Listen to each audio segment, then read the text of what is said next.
इन्नल्लाह हर्रम अलैकुम हुकूक़ल उम्महात व वअदल बनात व करिह लकुम क़ीला व क़ाला व कसरतस सुआल औ कमा क़ाला अलैहि सलातु वस्सलाम।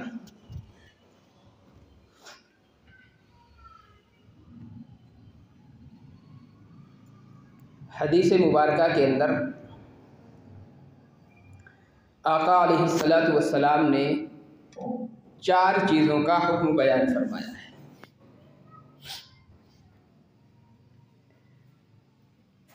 और भी कुछ ज़ायद चीज़ें हैं हदीस मुबारका के अंदर जो बयान की गई हैं, लेकिन चूँकि मकसूद हमारा वो नहीं है, इसलिए उनको बिलक़स्द मैंने तर्क कर दिया है। तकरीबन 6-7 चीज़ें हैं आका अलैहिस्सलातु वस्सलाम ने जो हदीस मुबारका के अंदर बयान फरमाई। चंद चीज़ों के लिए हराम का लफ्ज़ इस्तेमाल किया है, चंद चीज़ों के लिए मकरूह का लफ्ज़ इस्तेमाल किया है, लेकिन मुहद्दिसीन लिखते हैं कि दोनों जगह पर तर्जमा हराम का है।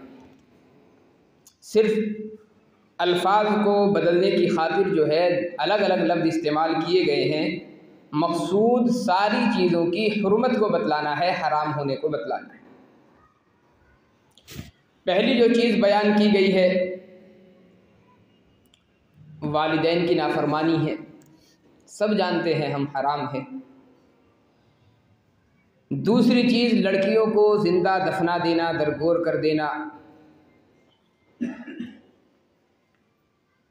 इन चीज़ों पर हमें चूँकि गुफ्तगू नहीं करनी है, इसलिए तीसरी जो चीज़ है ख़ास तौर पर आका अलैहिस्सलातु वस्सलाम ने बयान फरमाया वकरिह लकुम क़ीला व क़ाला।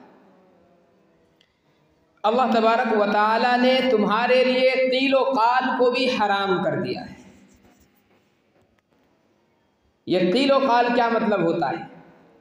क़ीला का मतलब होता है कहा गया है, और क़ाला का मतलब है कहा है। मफ़हूम दोनों का एक है, और मकसूद जो है हदीस मुबारका का वो ये है कि हर सुनी सुनाई बात को आम कर देना, ये भी हराम। हमारा जो एक मिजाज होता है ना कि जो बात कहीं से सुन ली हमने, कोई फ़ायदा नहीं हमारा, न दीन का कोई फ़ायदा है, न दुनिया का कोई फ़ायदा है उस काम में, और किसी से उड़ती उड़ती कोई बात कानों में पहुंच गई, हमें ख़बर भी नहीं है कि ये बात चली कहाँ से है, और फिर उसको चौराहे पर खड़े होकर के, अपनी मजलिसों में बैठ कर के, दुकानों पर और चाय के होटलों पर बैठ कर के उसकी खूब शोहरत की जाती। और अगर वो बात किसी की इज्जत नफ्स के ताल्लुक से हो और किसी की जिल्लत उस बात में हो रही हो, फिर तो हमारे कहने ही क्या है।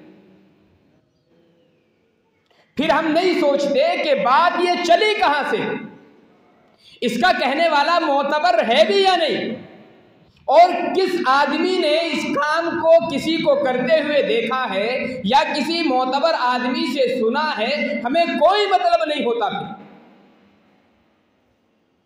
क़ीला का मतलब कहा गया, यानी नाम हमें मालूम ही नहीं है कि कहाँ से ये बात नकल होती चली आई है। बस सुन लिया महल्ले का फला आदमी ये काम करता है, भाई किससे सुना है हमें खुद मालूम नहीं कि हमने सुना किससे। किसी ने उस आदमी को फला काम करते हुए देखा, हमें खुद मालूम नहीं कि किसी ने देखा या नहीं देखा है। कोई देखने वाला हमें मालूम नहीं, कोई मोतबर बयान करने वाला हमें मालूम नहीं, और बस उस बात को आम कर देना, शोहरत दे देना, दूसरे की जिल्लत का बाइस वो चीज़ बन जाती है। ये चीज़ शरीयत मुतहरा के अंदर बिल्कुल हराम करार दी। आपको अल्लाह ताला ने इस चीज़ का मुकल्लफ नहीं बनाया है। जो चीज़ किसी की इज्जत नफ्स के ताल्लुक से हो और मोतबर ज़राए के साथ पहुंची, आपने किसी आदमी को खुद कोई हरकत करते हुए देखा और उसका ताल्लुक आपके या किसी और के नुकसान से ना हो, तो उस बात को देखने के बावजूद बयान करने की शरीयत में इजाज़त नहीं है। आपने किसी को शराब पीते हुए देख लिया, कोई और गुनाह करते हुए देख लिया। ठीक है, किसी ऐसे आदमी से आप बयान करना चाहते हैं जिस आदमी से आपको ये उम्मीद है कि मैं इस आदमी से इसकी ये शिकायत करूंगा तो शायद हो सकता है ये अपनी हरकत से बाज आ जाए, अपने गुनाह को छोड़ दे, सामने वाला इस पर तंबीह कर दे, तो बहुत अच्छी बात है। नासिहाना शिकायत करने की इजाज़त है, मुशफ़िक़ाना शिकायत करने की इजाज़त है। वालिदैन से आप आकर के बच्चे की शिकायत कर रहे हैं कि आपका बच्चा फला गुनाह के अंदर मुलव्विस है, आपके दिल के अंदर जज्बा ये है कि बच्चा है, अभी अगर गलत कामों में पड़ गया तो न जाने जिंदगी कैसी गुजर जाए। वालिदैन हो सकता है कंट्रोल कर ले, आप वालिदैन से आकर के शिकायत करते हैं, बिल्कुल इजाजत है। आप बड़े भाई से आकर के शिकायत करते हैं, इजाजत है। लेकिन आप पूरे मोहल्ले में उसका ढंढोरा पीटते फिरे कि मैंने फला आदमी को फला गुनाह के अंदर मुलव्विस देख लिया, इसकी कतई इजाजत नहीं आती। ये तो मौका तब है जब आपने अपनी आंखों से कोई गुनाह करते हुए देखा। आपने गुनाह करते हुए नहीं देखा, लेकिन किसी मोतबर आदमी से सुन लिया, गैर मोतबर नहीं, मोतबर आदमी से आपने सुन लिया, जिसके बारे में आप जानते हैं कभी झूठ नहीं बोलता, कभी दूसरों पर तोहमत नहीं लगाता है, कभी दूसरों पर इल्जाम नहीं लगाता है, कभी दूसरों की इज्जतें उछालता नहीं है। ऐसे आदमी से आपने अगर किसी आदमी के मुताल्लिक सुन लिया, तब भी उसको आगे फैलाने की इजाजत है। हमारा हाल तो ये कि ऐरा गैरा से सुन लेते हैं, जिसकी बात का पूरी जिंदगी हमने खुद भरोसा नहीं किया, जिसकी बात को दीवाना और पागल की बात समझ करके हम ठुकरा देते हैं। लेकिन किसी इज्जत नफ्स के मुताल्लिक जब हम कोई बात सुनते हैं, फिर हम नहीं देखते कहने वाला कैसा है, हम नहीं देखते ये बात मोतबर है या नहीं है, हम ये नहीं देखते कि दूसरे की इज्जत उछाली जा रही है, कल हमारी इज्जत भी हो सकता है उछाली जाए। बस सड़कों पर खड़े होकर के, चौराहों पर खड़े होकर के, दुकानों पर बैठकर और अपनी मजालिस में इज्जतें उछालना शुरू कर देते। नबी अलैहिस्सलातु वस्सलाम ने बिल्कुल खुले लफ्ज़ों में इरशाद फरमाया है, करिह लकुम क़ीला व क़ाला। गैर मोतबर आदमी के ज़रिए से कोई बात पहुंची हो तब भी उसको नकल करना नाजायज़ है, और मोतबर आदमी के ज़रिए पहुंची हो तब भी नकल करना हराम। हाँ, कोई आदमी की ऐसी हरकत है, आप ये देख रहे हैं इसकी हरकत से फला आदमी को नुकसान पहुंच सकता है, जिसको नुकसान पहुंचने का ख़तरा है, आपने खामोशी के साथ जाकर के उसको बतला दिया ताकि सामने वाला नुकसान से बच जाए, सामने वाले को तकलीफ़ ना पहुंचे, वो पहले से अपनी तकलीफ़ का कोई इंतज़ाम कर ले, नुकसान से बचने की कोई तरकीब वो सोच ले। इस नियत से अगर आप किसी के सामने जाकर के बातें बता रहे हो तो इजाज़त है, इसलिए कि इस्लाम इसकी भी इजाज़त नहीं देता कि दूसरों को तकलीफ़ पहुंचाई जाए। गुज़िश्ता हफ्ते जैसा कि तफसील के साथ भी इस पर बहस की गई थी कि इस्लाम किसी को तकलीफ़ पहुंचाने की भी इजाज़त नहीं देता, और किसी की तरफ से तकलीफ़ पहुंचने का अंदेशा है तो आपको ये हक़ है कि आप सामने वाले को जाकर के बतलाएं, ताकि वो अपनी तकलीफ़ का पहले से इजाला कर सके, अपने नुकसान की बचने की तरकीब वो सोच सके। लेकिन एक ऐसी बात जिसमें किसी का कोई नुकसान नहीं है, आपको बयान करने में न दीन का कोई फ़ायदा है न दुनिया का कोई फ़ायदा है, और बिला वजह आप चौराहों पर खड़े होकर के, सड़कों पर खड़े होकर के उसके मुताल्लिक बातें किए जा रही हैं, बिल्कुल नाजायज़ और हराम। और ये सिर्फ किसी के गुनाह का मसला नहीं है, या सिर्फ इज्जत का कोई मसला नहीं है कि सिर्फ ऐसी बात करना नाजायज़ है और ये इसके अलावा बात नहीं। फजूल बातें जो भी हैं, जो भी फजूल बातें हैं जिसमें आपके दीन का कोई फ़ायदा नहीं होने वाला, आपकी दुनिया का कोई फ़ायदा नहीं होने वाला, यूं ही वक्त गुजारी के लिए हम खड़े होकर के बातें कर रहे हैं, अपने लफ्ज़ों में बकवास हम कह सकते हैं। चंद लोग खड़े हो गए, घंटों घंटों बकवास चल रही है, भाई किस मौजू पर बात चल रही है कुछ नहीं पता, घंटों बातें हो रही है, किसी को कुछ मालूम भी नहीं कि बातें चल क्या रही हैं हमारी। शरीयत ने इसकी भी इजाज़त नहीं दी। आप ज़बान से कोई बात निकालें तो फ़ायदे की बात निकालें। लायानी बातों से इस्लाम ने मना किया है। मिन हुस्न इस्लामिल मर्इ तर्कुहु मा ला यानी। आदमी के इस्लाम की खूबी ये है, अच्छा मुसलमान वो है जो लायानी चीज़ों को तर्क कर दे। वो बातें जिनके दीन और दुनिया का कोई फ़ायदा नहीं छोड़ दे। वो काम जिनमें ना दीन का कोई फ़ायदा होता हो ना दुनिया का कोई फ़ायदा हो, छोड़ दे बिल्कुल उन कामों को। शरीयत इसकी इजाज़त नहीं देती।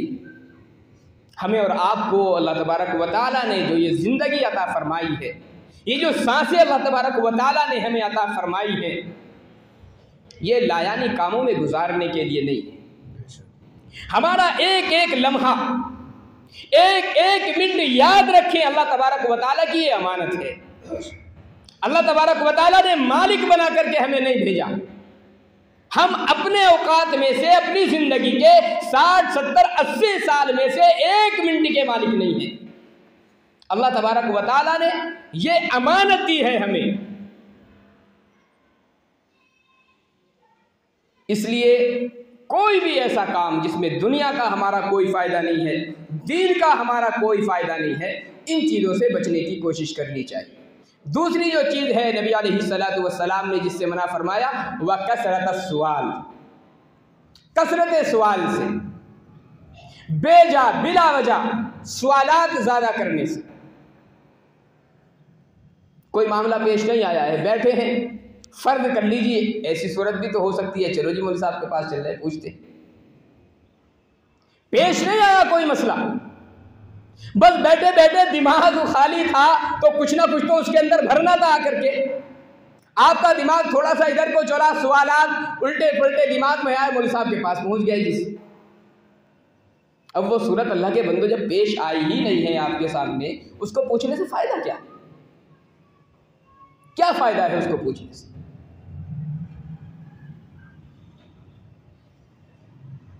सवालात आदमी करे जब आदमी के सामने कोई मसला पेश आ रहा। हम तो कभी कभी सवाल उलमा को परखने के लिए भी करते हैं, जांचने के लिए, देखें इनका इल्म कितना है और फौरन जवाब देते हैं या नहीं देते। जिसको अलिफ बा का नहीं पता वो मुफ्तियों का इम्तिहान लेने के लिए चला जाता है। बहुत सारे हमारे यहाँ ऐसे भी। और किसी किताब के अंदर अगर जवाब पढ़ लिया फिर तो कहने ही क्या। 10 मौलवियों का आदमी फोन करता है, मौलवी साहब ये मसला है, जरा इसका जवाब बताओ। क्योंकि किताब में उसने एक सवाल पढ़ लिया, उसका जवाब पढ़ लिया है। वो नहीं जानता मौलवी के पास 10 जवाब उसके होंगे। और अगर किसी आलिम ने उसके खिलाफ कोई जवाब दे दिया तो फिर खूब शोहरत करता है, ना देखो फला मौलवी साहब से मसला पूछा, ये जरा सा मसला उसको मालूम नहीं।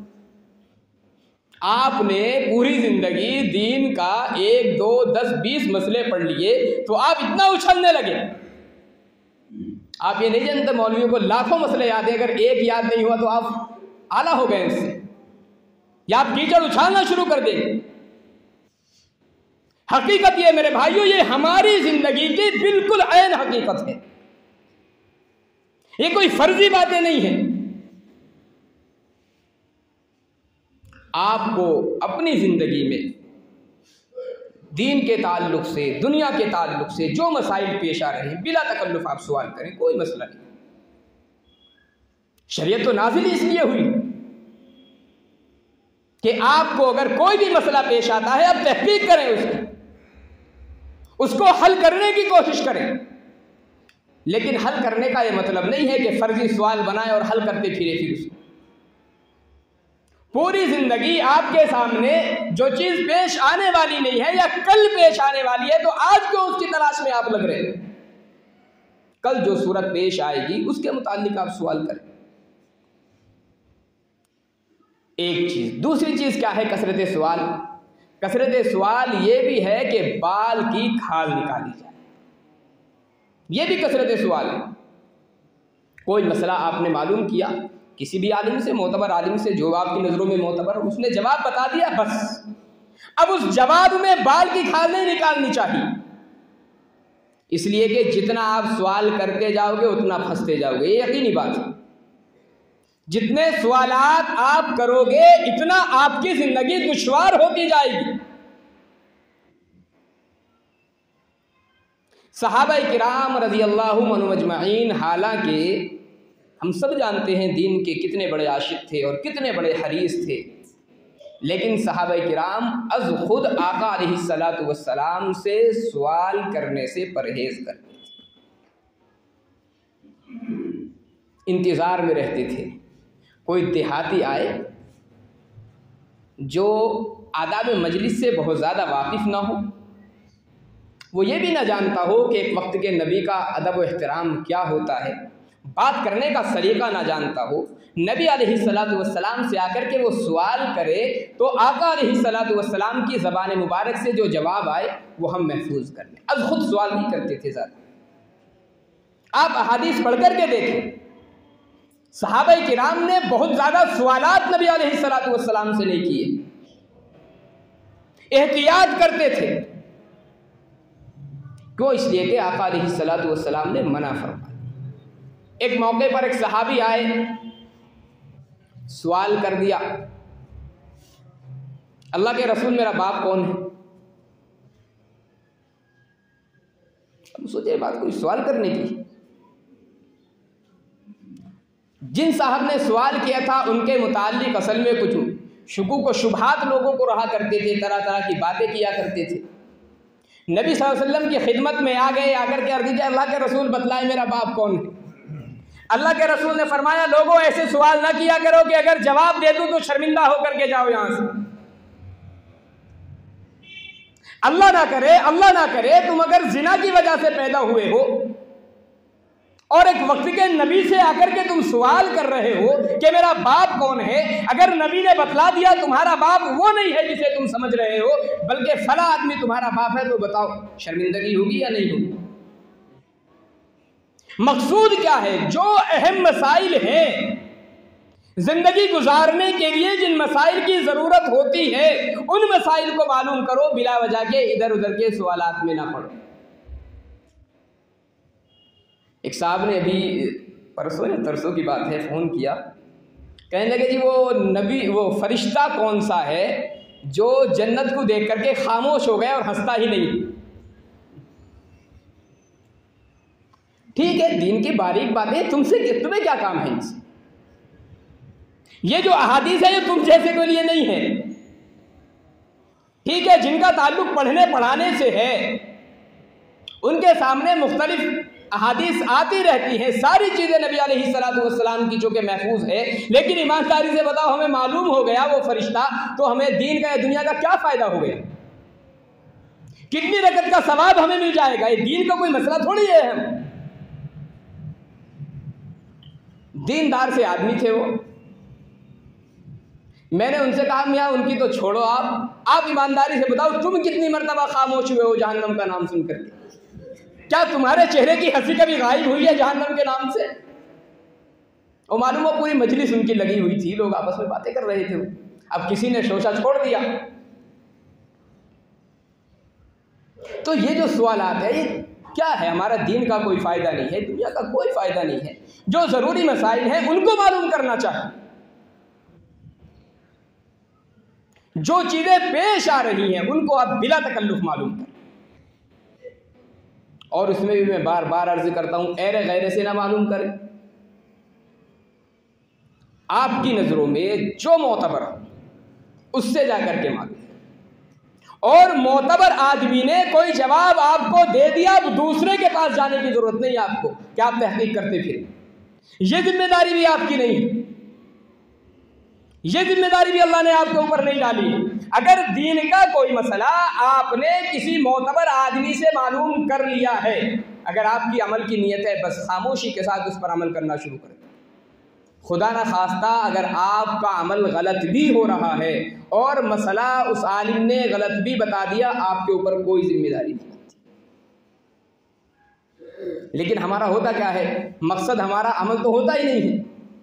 ज़्यादातर जो मकसूद होते हैं वो तो उलमा का इम्तिहान मकसूद होता है। इसलिए एक से पूछ लिया फिर दूसरे के पास, दूसरे से पूछ लिया फिर तीसरे के पास, फिर तीनों की बातों को मिलाते हैं आपस में, इनमें से अच्छी किसकी लग रही है हमें।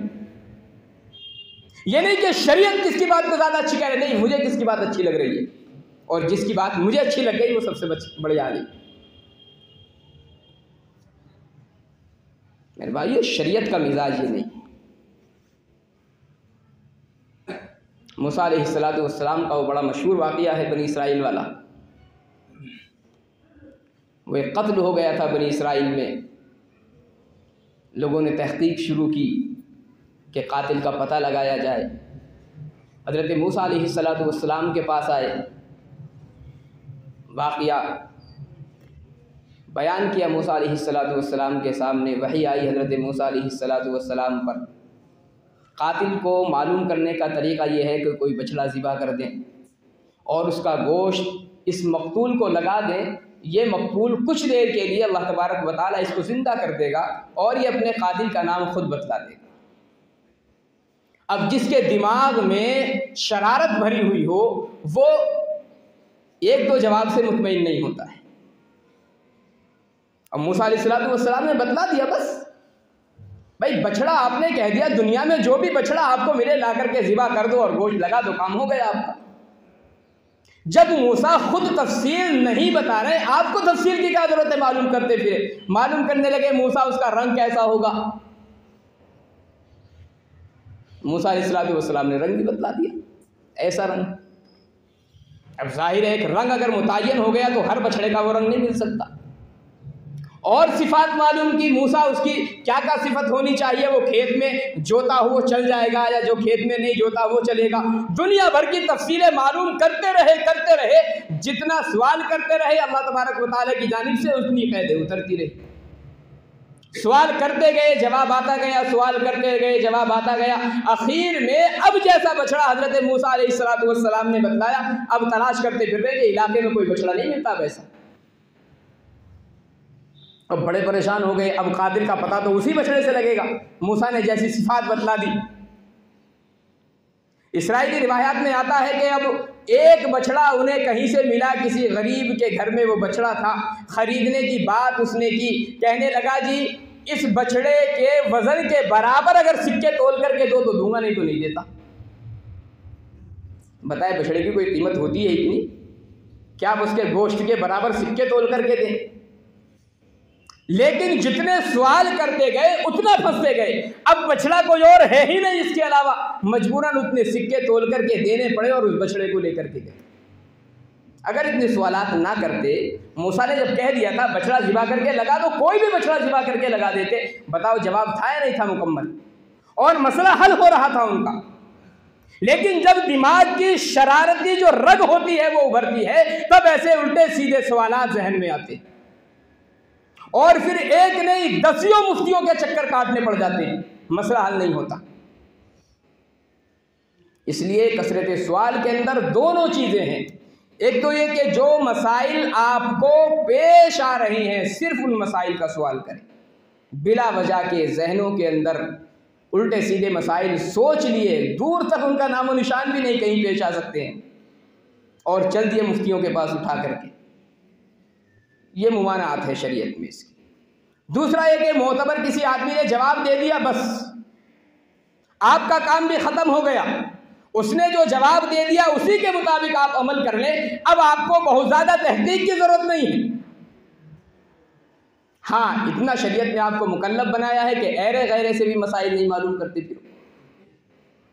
अब जाहिर है दुकानें तो मार्केट के अंदर बहुत होती हैं, लेकिन आप खूब जानते हो कि अच्छा माल किसके पास मिलता है और लोकल माल किसके पास मिलता है। किसी के ऊपर लेवल लगा हुआ है आलिम का, या किसी पर लेवल लगा हुआ है मुफ्ती का, तो जाहिर है हर आलिम एक दर्जे का नहीं होता, हर मुफ्ती एक दर्जे का नहीं होता है। आपकी नज़रों में जो भी मोतबर हो, अपने इलाके का है, इलाका नहीं बाहर का कोई आदमी है, आजकल तो फ़ोन का ज़माना है, जो भी मोतबर है आपने मसला मालूम कर लिया, बस बात यहीं पर ख़त्म कर दें। हाँ, कोई तहकीकी बात अगर है, तहकीकी मसाइल अगर आपके हैं, उसके मुतालिक भी उलमा ने अदब ये लिखा है कि किसी आलिम से, अव्वल तो वो आप लोगों का काम ही नहीं है, वो तो उलमा का काम होता है। ये तहकीकी जो चीज़ है वो तो उलमा का मसला है। आपको किसी चीज़ की तहकीक करनी है तो किसी आलिम से मिले और बता दें इस चीज़ की मुझे तहकीक करनी है, आप ज़रा उलमा से तहकीक करके बताएं क्या मसला। ज़ाहिर है आप खुद तहकीक करेंगे तो इसके अलावा कुछ नहीं होगा कि आप इधर उधर भटकते फिरेंगे, दिमाग के अंदर 70 तरह की बातें आपके बैठ जाएंगी। क्योंकि जब तहकीक आप किसी चीज़ की करते हैं तो बहुत सारी चीज़ें फिर आपके सामने आई, कोई नाजायज़ भी कह रहा होगा, कोई जायज़ भी कह रहा होगा, कोई मकरूह भी कह रहा होगा, कोई अदब के ख़िलाफ़ उसको बतला रहा होगा। अब ये काम जो है ये तो उलमा का काम होता है कि हमें जब 10 उलमा किसी बात को बतलाते हो तो किसकी बात सबसे ज़्यादा मोतबर है। ये काम आम आदमियों का नहीं होता किसी चीज़ की तहकीक का। तो तहकीक की अगर ज़रूरत पेश भी आ रही है, किसी मोतबर आदमी से मिले और भाई उनसे बता दें ये मसला है, आप ज़रा तहकीक करें इसके मुताबिक। और अगर कहीं पढ़ा है तो ये भी बता दें कि फ़ला जगह मैंने ये पढ़ा है, क्या ये बात सही है या नहीं है। इम्तिहान लेने की कोशिश ना करें कि हमने फ़ला आदमी से ये पूछा, फ़ला ने ये बता दिया, और फ़ला ने ये पूछा, फ़ला ने ये बता दिया, और फिर शोर करते फिर रहे मियाँ 10 मौलवी 10 अलग अलग तरह के मसाइल बताते। वो मसाइल अलग तरह के नहीं बताते, वो पूछने वाला 10 तरीके से पूछता है। हकीकत ये है आप एक लफ्ज़ कहीं बदल दोगे तो मसला फ़ौरन बदल जाएगा। अब ये तो हमें शऊर नहीं होता ना, इसीलिए मुफ्तियों को एक हुक्म ये दिया जाता है ख़ास तौर पर ऐसे मसाइल जो मुआशरे के हसास मसाइल होते हैं। मिसाल के तौर पर तलाक का मसला है, आम तौर पर मुफ्तियों को मुकल्लफ ये किया जाता है जब कोई जवाब दो तो पहले लिखवा लो पर्चे पर। क्यों? एक मुफ्ती से पूछेगा जी ऐसे मैंने कहा था, दूसरे मुफ्ती के पास जाएगा जी ऐसे नहीं मैंने ऐसे कहा था। अब मालूम हुआ जवाब अलग अलग आ रहे तो फिर उठाए फिर रहा है, क्या देखो जी फला मुफ्ती ने तो कह दिया तलाक हो गई, फला ने कह दिया तलाक नहीं हुई, किसकी माने। तो जो हसास मसाइल होते हैं एक एक लफ्ज के बदलने से मसाइल बदलते हैं। इसलिए मेरे भाइयों दोनों चीज़ों से हमें परहेज करना चाहिए, कील व खाल से, लायानी बातों से, बेहुदा बातों से। दीन में कोई फ़ायदा नहीं, दुनिया में कोई फ़ायदा नहीं, उन चीज़ों को नहीं छेड़ा जाए, उन मसाइल पर गुफ्तगू ही नहीं होनी चाहिए हमारी। और दूसरी चीज़ ये कि कसरत सवाल से बचना चाहिए। जो मसाइल पेश आ रहे हैं उनके मुताबिक सवाल करो, लेकिन अपना मसला हल हो जाए तो बस, ज़्यादा आगे की अब मत सोचो। किसी मोतबर आलिम ने बता दिया ये मसला ऐसे है और ऐसे आपको अमल करना है तो अमल कर लें, इससे ज़्यादा नहीं। अब हमें किसी का इम्तिहान लेने की या किसी को जांचने की, किसी को परखने की कतई इजाज़त नहीं है। जिन असातिज़ा ने उसको आलिम की सनद दी है, जिन असातिज़ा ने मुफ्ती की सनद दी है, वो जांच चुके हैं उसके इल्म को, वो परख चुके हैं कितना बड़ा इल्म वाला है या कितने मसाइल से वाकिफ़ है, कितने मसाइल से वाकिफ़ नहीं। हमें इजाज़त नहीं है कि हम किसी के इल्म को परखने के लिए बेजा सवालात करते फिरें। अल्लाह मुझे भी आप हज़रात को भी अमल की तौफ़ीक़ दे। वमा तौफ़ीक़ी इल्ला बिल्लाह।